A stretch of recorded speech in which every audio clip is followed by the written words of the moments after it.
Le Harizal, il a avancé encore plus dans la compréhension de la chose. Il dit que quand le Zera il sort du Ben Adam, alors les forces du mal, ils prennent le Zera du Ben Adam, ils prennent la semence interdite que l'homme il a sorti, que le juif il a sorti, elle le prend, elle le fait grandir, ce Zera-là, comme s'il y avait un enfant. Arrête, de ce Zera-là, qu'est-ce qui sort? Un enfant, normalement. Elle aussi, elle va faire grandir la chose, et ça va devenir des forces du mal. Ça veut dire que ça va devenir comme des anges du mal. Des démons. C'est mamash le mot, comme ça il y a marqué la mazikim ou mashritim. C'est mamash des démons. Ça va venir des démons qui vont faire du mal dans tout le monde entier. Et pas seulement, il dit, ça va faire du mal à tout le monde entier, ça va faire de la ashrata, mais pas seulement ça, mais sur toi encore plus que tout le monde.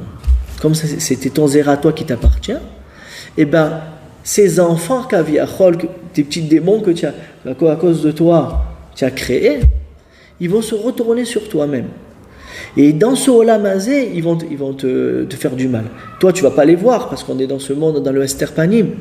Mais des fois, le Ben Adam, les malheurs qu'il a, les problèmes qu'il a, la majorité des fois, ça vient de ce problème-là. On a besoin de dire Alevatala. Pourquoi? Parce qu'il y a des mashritim, il a fait des mashritim. Et il dit encore plus, après 120 ans, alors là, après 120 ans, encore plus. Tous ces démons-là, ils vont venir prendre sa neshama et lui faire beaucoup de mal. Comme ça, il nous dit le Harizal. Donc, le Madanaim, c'est pas que de ce petit profit de 1 minute qu'il a eu au moment où il a fait sortir son Zera Levatala pour avoir un kiff, un profit, et ben après, il va devoir supporter, et encore supporter. Et d'ailleurs, ça vient de ça, le Minag Yerushalayim.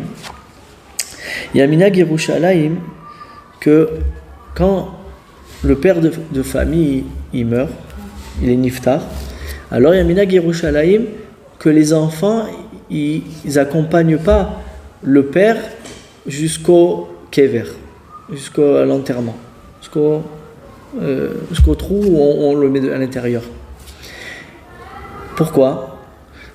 Dans les Sifrei Kabbalah, c'est marqué que la raison elle est que quand les enfants ils accompagnent le père, alors les enfants que eux ils n'ont pas été zochés d'être des enfants, tout le zéra, toute la semence interdite qui aurait pu sortir un enfant de ça, et que ça a fait des petits démons, ça a fait des mashritim, alors là quand les enfants ils viennent, ils accompagnent le père, ça va réveiller l'accusateur en disant ah ça c'est les enfants qu'il a fait dans ce monde, ah mais il y a aussi les enfants qu'il n'a pas fait, et ils vont faire du mal au père, que là maintenant il vient de mourir.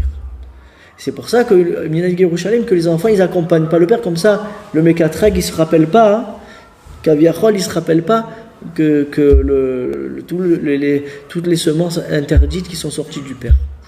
Ad Kamal et Dvarim ils sont chamorim. Le Esber un peu plus amok.